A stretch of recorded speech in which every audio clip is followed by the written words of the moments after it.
mastic, and there are a lot of hobbies you could pick up during the summer, like hundreds. So before I tell you all of them, I'm going to give you 5 categories. First is outdoors and wellness. You can exercise. You can do calisthenics, weightlifting, cardio, or walking. Me personally, I do riding my bike and I do weightlifting. Next, you can travel, but I'm a teen with no job, so I can't go out in the state or country. But this is more an adventure thing. You can ride your bike around the city or neighborhood. There's a forest in my neighborhood that I love going to, and I really enjoy that. I recommend that you maybe go out in nature this summer. Next are animals. Now, you do not have to get a pet. I don't even have one myself, but you can go outside and you can do bird watching, or you maybe even look for stray cats. You might even come upon one. I've come upon like stray cats and dogs. Last but not least, you can also learn about the world around you. I kind of suck at geography, so maybe this one could be for me. Alright,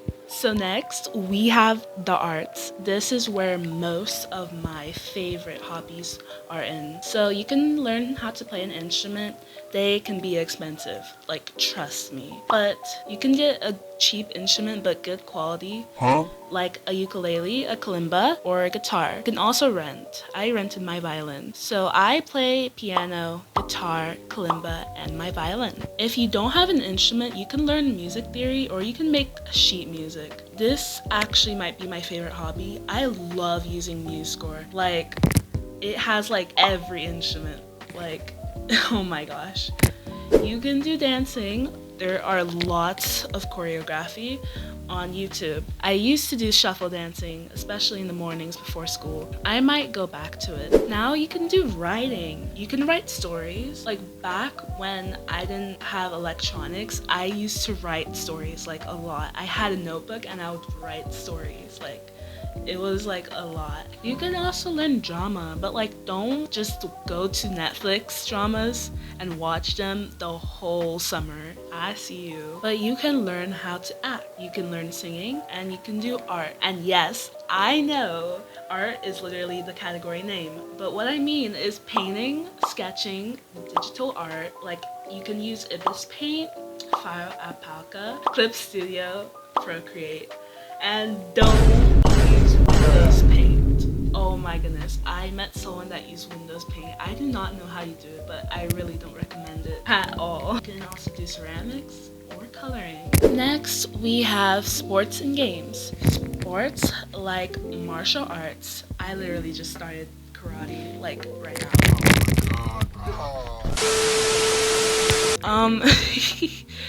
But there are so many sports. Volleyball, basketball, football, or soccer. Roller skating, color or winter guard, boxing, gymnastics, dance, fencing. Y'all, there are so many sports. I literally cannot say all of them.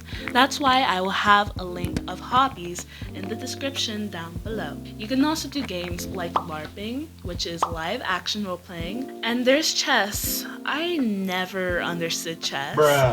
But I know it can be enjoying and good for problem solving. You can do puzzles or jigsaws. There's also video games, but I don't really recommend it to be your main hobby. I may make a video about this on why, but yeah, that's all for sports and games. Next we have collecting. I don't know about you, but when I was younger, I would collect rocks. You can collect books, toys, comics, flag collecting. Actually, you know what? Fun fact, I actually wanted to do flag collecting, but like I only have one flag. I only like have like one flag. Wait, why is it not showing? Okay, there we go. I had to reach really high. Oh my gosh, like I used to do flag collecting, but like I only have one flag.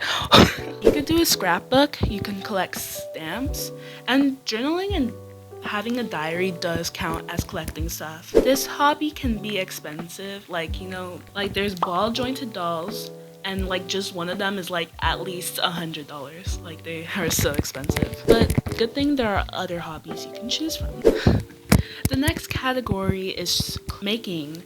You can do clothing like thrifting. Like y'all, once I find my aesthetic, I'm gonna start thrifting. Like I literally have a bag of fabrics and clothes back there. You can do crochet, or is it crochet or crochet? You can do crochet.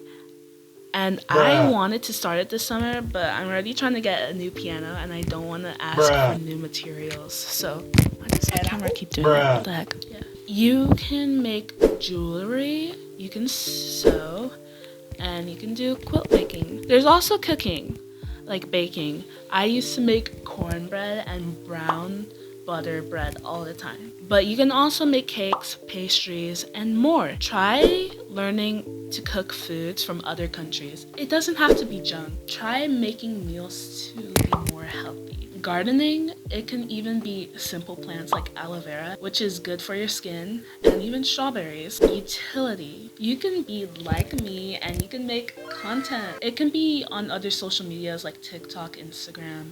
I've had 3 successful accounts on TikTok. If you want a tutorial, I can make one. Programming, been there, done that. Do it yourself, and you can make edits. There's also model making. You can do 3D printing. You don't even have to buy a printer. Those can be expensive. You can just learn how to model stuff.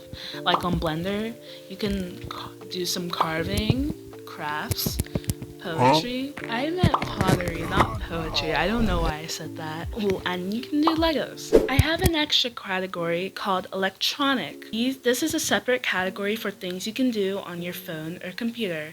I have mentioned some of these things in the other categories. You can do digital art, modeling on Blender, animating on Blender, or if your digital program for art has an animation thingy, you can make sheet music, make content, learn Adobe apps, make edits, make music on GarageBand, FLP, and BandLab. Remember, it's not a hobby if you're forcing yourself and you don't like it. You have to enjoy it for it to be your hobby. I didn't mention every hobby, so I have a website below to help you. Thanks for watching. See ya!